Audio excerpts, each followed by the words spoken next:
ஹதீஸ் நம்பருடைய 13 தர்ஜுமா சொல்லுங்க. முஹம்மது நபி ஸல்லல்லாஹு அலைஹி வஸல்லம் அவர்கள் கூறுகின்றார்கள், எவருடைய சம்பாத்தியம், சம்பாத்தியம்னா என்ன? சம்பாதிக்கிறாங்க இல்லையா, காசு பணம், அதுதான் சொல்றாங்க. ஹலாலாக இருக்குமோ அவருக்கு சுபசோபனம் உண்டாகட்டும். ஆமீன்.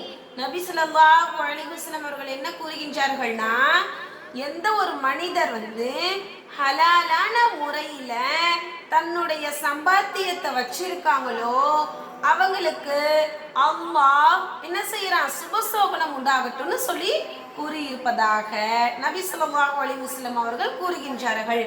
யாரையும் ஏமாற்றாமல், திருடாமல், பொய் சொல்லாமல் எந்த ஒரு மனிதர் அவருடைய உழைப்பு ஹலாலா இருக்குதோ அந்த மனிதருக்கு சுபசோபனம் உண்டாகட்டும் அப்படின்னு அல்லாஹ் இந்த வார்த்தையை கூறியிருக்கின்றதாக நபி ஸல்லல்லாஹு அலைஹி வஸல்லம் அவர்கள் ஹதீஸில் கூறியிருக்கின்றார்கள்.